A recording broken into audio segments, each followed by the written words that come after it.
Bismillahirrahmanirrahim. Assalamualaikum warahmatullahi wabarakatuh. Hari ini kita lanjut ya ke pembahasan tentang bagaimana cara menghitung kadar vitamin C secara spektrofotometri UV vis. Sebelumnya kita sudah belajar bagaimana prinsip ya yang digunakan pada analisa vitamin C, kemudian alat dan bahan yang digunakan. Setelah itu sudah belajar ya bagaimana cara kerjanya. Selanjutnya adalah masuk ke perhitungannya. Sumber yang digunakan juga masih sama ya. Jadi dari cara kerja yang kemarin itu dapat data. Nah, dapat datanya inilah yang akan kita bahas hari ini. Gitu. Nah, kalau misalkan kalian masih ingat ya kemarin di step ketiga itu ada pembuatan kurva kalibrasi ya yang menggunakan larutan deret standar ya. Jadi kan pertama itu dibuat larutan induk 100 ppm ya dengan cara melarutkan 50 mg asam askorbat ke dalam 500 ml air. Itu, nah berarti ini kan 500 mg per 500 ml, tapi karena di spektro itu biasanya digunakan satuan ppm ya atau persen per million, atau satuannya adalah miligram per liter. Jadi 1 per sejuta ya. Nah, ini masih miligram nih, berarti diubah dulu menjadi liter. Jadi 1000 ml per 1 liter. Karena 1 liter itu kan nilainya 1000 ml ya.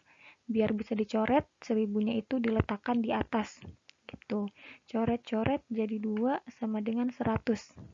Ya. Berarti larutan standar yang kemarin dibuat, standar induk ya, yang di step pertama, konsentrasinya adalah 100 ppm. Gitu. Nah, selanjutnya di langkah ketiga dibuat larutan deret standar dengan cara memipet 2 mili, 3 mili, 4 mili, 5 mili, dan 6 mili ke dalam labu ukur 50 mili. Nah, yang dipipet 2, 3, 4, 5, dan 6 ini sumbernya adalah larutan induk yang sudah dibuat di awal. Gitu. Jadi dari 100 ppm diencerin lagi nih menjadi 50 mili. Gitu ya, dengan pengenceran sebanyak 2, 3, 4, 5 gitu. Selanjutnya dari masing-masing labu ini, jadi kan larutan induk dipindahkan menjadi larutan deret standar 1, kemudian 2, 3, 4, 5 gitu ya. Pindahin sebesar 2 mili, 3 mili, 4 mili, 5 mili, dan 6 mili. Nah, masing-masing dari labu 1, 2, 3, sampai 5 itu dihitung nih konsentrasinya itu berapa. Ya. Rumus umumnya kan berarti menggunakan Vinivana ya.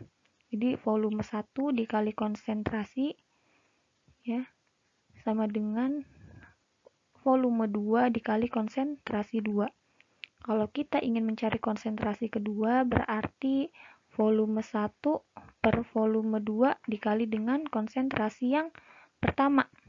Gitu ya. Berarti di labu 1, nih labu ukur yang pertama, itu 2 mili per diencerin menjadi 50 mili kan ya. Dikali konsentrasi dari larutan induknya. Gitu, 100 mili. 100 ppm, maaf. Ya berarti coret 2 berarti sama dengan 4 ppm. Jadi konsentrasi di labu yang pertama itu sebesar 4 ppm. Selanjutnya yang kedua berarti 3 mili per 50 mili dikali 100 ppm. Ya.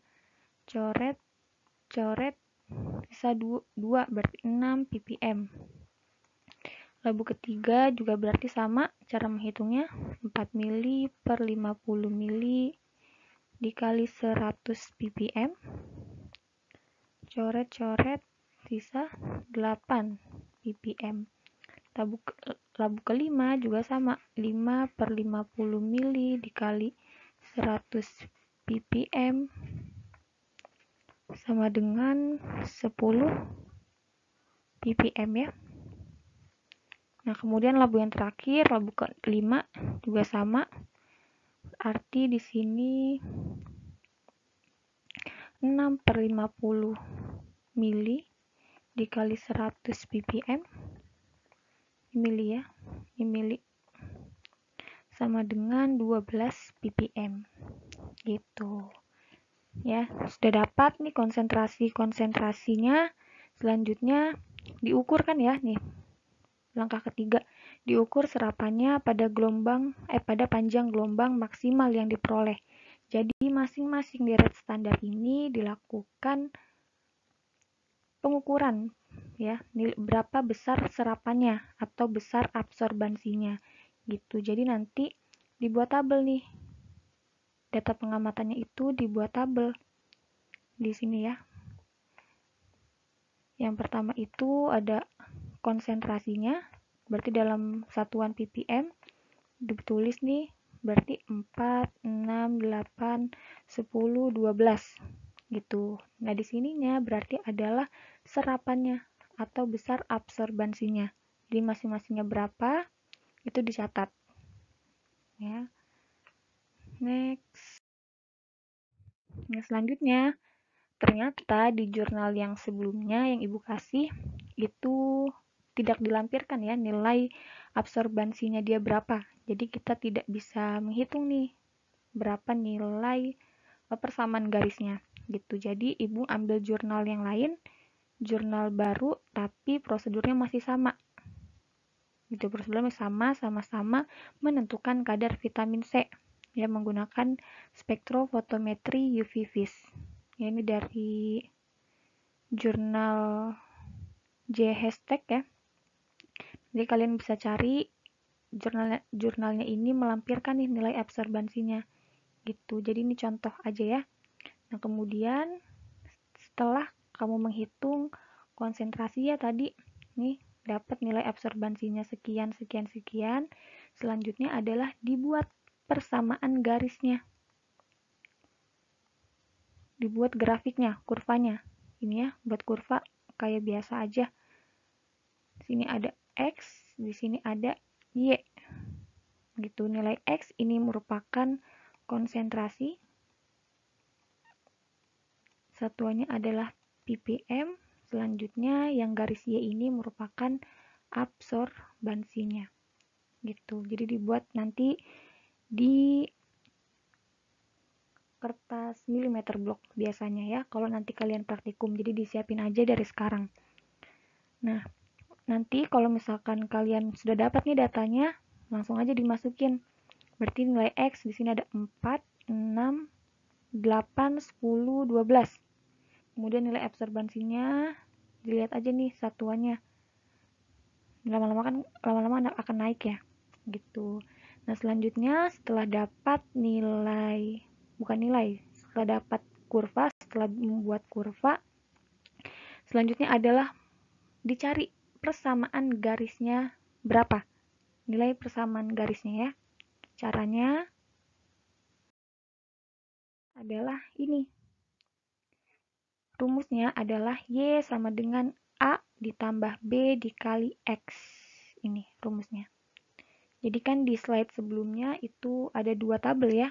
Yang pertama itu ada konsentrasi, ppm, selanjutnya ada absorbansi. Nah, nilai ppm ini itu kita gunakan sebagai tabel X, yang Y absorbansinya adalah sebagai Y. Tadi ya sesuai dengan kurva yang sudah dibuat, X itu merupakan konsentrasi, Y-nya merupakan absorbansi. Nah, jadi dari data yang tadi dimasukin aja nih nilai X, jadi fokus ya ke tabel yang ini. Nilai konsentrasinya atau ppm-nya itu dijadikan nilai X.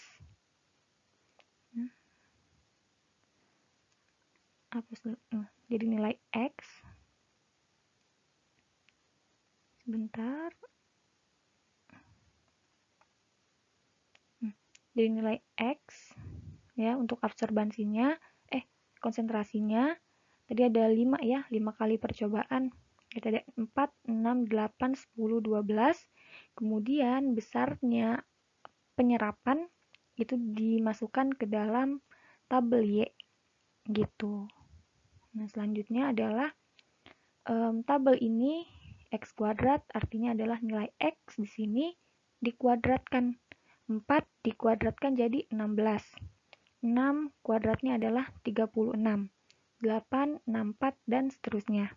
Nah, untuk tabel Y kuadrat berarti nilai Y ya, atau nilai absorbansi itu dikuadratkan. Hasilnya dimasukkan ke dalam tabel Y kuadrat gitu. Selanjutnya, untuk tabel yang ini yang terakhir adalah X dikali Y. Ya, X dikali Y berarti X tabel di sini dikalikan Y aja. 4 dikali 0,248. Masukkan nih tabel pertama. 6 kali 0,342 dimasukkan nih ke tabel yang kedua. Gitu ya. Nah, kalau udah dibuat tabel baru, isinya adalah jumlah dari masing-masing kolomnya. Gitu. Jadi nilai X dijumlah ini 4, 6, 8, 10, 12. Jadi 40. Kemudian kolom Y dari 0,248 sampai 0,644 itu dijumlahkan. Begitupun dengan tabel-tabel yang lain. Ya. Selanjutnya, kalau sudah adalah menghitung nilai A dan B-nya. Ini. Jadi kan rumus persamaan garisnya adalah Y sama dengan A plus BX. Nilai A dan B di sini itu dicari menggunakan rumus ini. Ya. Untuk A berarti sigma Y, berarti sigma ini nih. Ya, sigma Y dikali dengan sigma X kuadrat, berarti yang ini, sigma X kuadrat. Itu dikurang dengan sigma X, berarti yang ini. Ya, dikali dengan sigma XY, berarti yang ini. X dikali Y. Gitu. Untuk nilai B berarti N dikali sigma XY. N itu merupakan jumlah data. N sama dengan jumlah data atau jumlah percobaan. Berarti di percobaan ini kan digunakan 3 ya. 5 deret standar nih. 1, 2, 3, 4, 5. Berarti nilai N-nya nanti adalah 5. Gitu.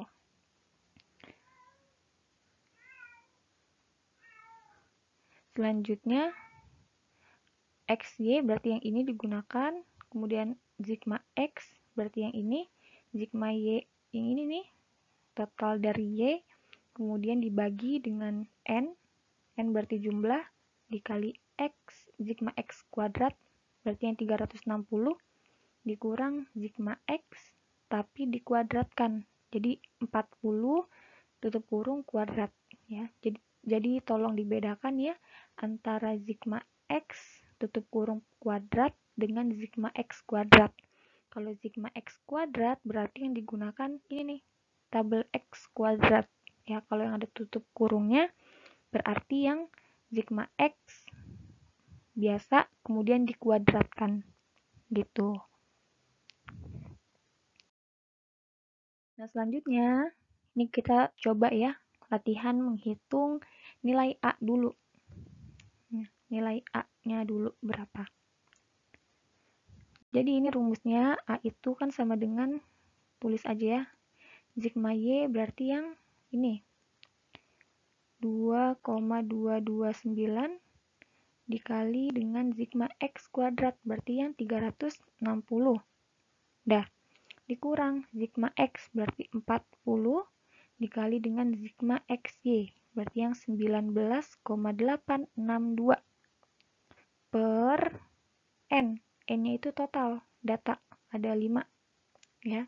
Dikali sigma X kuadrat berarti 360 dikurang sigma X nih, yang ini 40 tapi dikuadratkan. Gitu ya. Nilai A sama dengan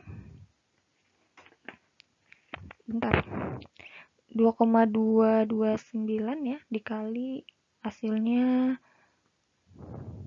802,44. Kemudian 40 kali 19,862 itu 794,48. Bagi 5 kali 360 1800, 40 dikuadratkan 1600. Sama dengan 7,96 per 1800 dikurang 1600, 200 ya. Sama dengan 0,0398. Gitu. Jadi kita sepakat aja ya. Untuk angka-angka yang melebihi di belakang komanya itu banyak, kita sepakati aja jumlahnya harus 4. Ya, jadi angka wajib di belakang koma itu 4. Ya, tapi kalau misalkan ada angka 0,0500, ya nggak apa-apa ditulis 0,05 aja. Karena dua angka 0 ini di belakang tidak wajib ya untuk ditulis gitu. Jadi kalau misal ada angka lanjutan di sini yang bukan 0, kita sepakati aja di belakang koma itu ada 4 ya. Dapat nih berarti yang pertama nilai A sebesar 0,0398 gitu. Bisa ya? Jadi tinggal dimasukkan aja angka-angkanya ke dalam rumus yang tersedia di sini. Kemudian untuk menghitung B, ya, nilai A tadi 0,0398 ya, dicatat dulu. Nah, nilai B-nya berarti dimasukkan aja nih. B sama dengan N itu 5, sigma XY yang bawah nih 19,862 dikurang sigma X 40, sigma Y 2,229 per N-nya 5, sigma X kuadratnya 360, sigma X pangkat 2, berarti 40 gini. Nah, selanjutnya dikali itu 99,31 dikali hasilnya 89,16. 360 dikali 5 1800, 40 pangkat 2 1600 ya, sama dengan dikurang 10,15 200 sama dengan 0,05075 ya.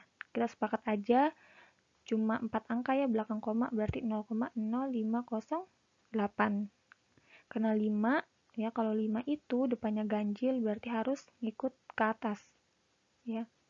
Ngikut ke atas berarti jadi 8. Kalau misal di sini ada 65, misal 0,05065, karena di sini ganjil berarti pembulatannya adalah ke bawah. Jadi 0,506.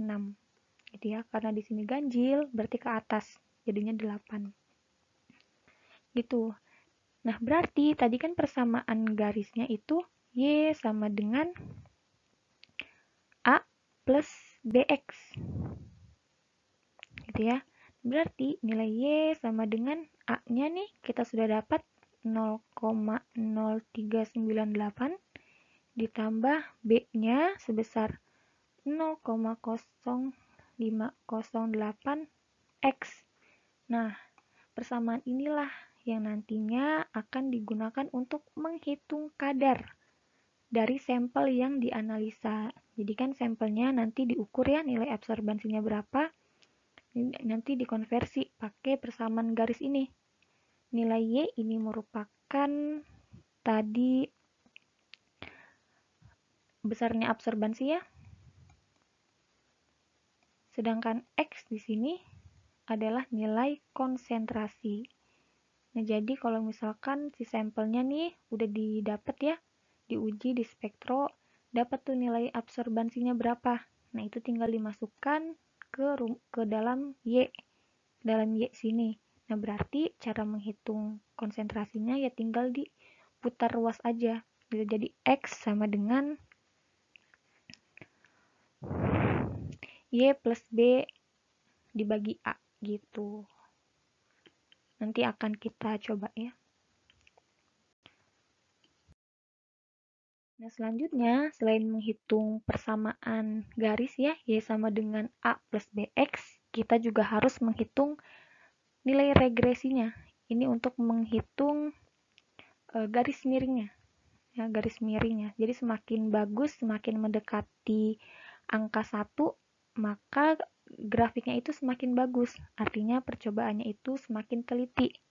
Nah, cara menghitung regresi itu sama dengan N dikali sigma XY dikurang sigma X kali sigma Y per akar N kali sigma X kuadrat dikurang sigma X tutup kurung kuadrat dikali N dikali sigma Y kuadrat dikurang sigma Y tutup kurung yang kuadrat gitu. Di misal dari data yang tadi juga ya, kita coba hitung, berarti N-nya 5, sigma XY-nya sama dengan 19,862 dikurang sigma X-nya 40, sigma Y-nya 2,229 per akar ya. N-nya itu 5, kemudian sigma X kuadratnya 360 dikurang sigma X 40 dikuadratkan gitu ya. Kemudian ditutup kurung, buka kurung, 5 sigma Y kuadratnya 1,0973. 4 angka aja ya yang digunakan biar nggak terlalu banyak. Dikurang sigma Y 2,229 kuadrat. Gitu ya. Selanjutnya dihitung aja 99,31 dikurang 89,16. Ini ya 5 dikali ini hasilnya ini. Yang atas hasilnya 89,16. Kemudian per akar dari 1800 dikurang 1600 tutup kurung dikali 5,4865 dikurang 4,9684 sama dengan 10,15 per akar dari 200 0,5181 sama dengan 10,15 akar dari 103,62 sama dengan 10,15 per 10,17. Hasilnya adalah 0,998 ya. Kalau misalkan nilai R-nya itu 0,998, udah berarti bagus percobaannya. Artinya data absorbansi yang didapat dengan perbandingan ppm ya, perbandingan konsentrasi itu bagus. Yang tadi dibuat grafik ya. Harusnya kan persamaan garis lurus nih. Karena besarnya ppm-nya itu kan lurus ya, 46, 8, 10, 12. Sama-sama kelipatan 2. Nah, harusnya nilai absorbansi yang didapat itu lurus nih. Lama-kelamaan akan naik.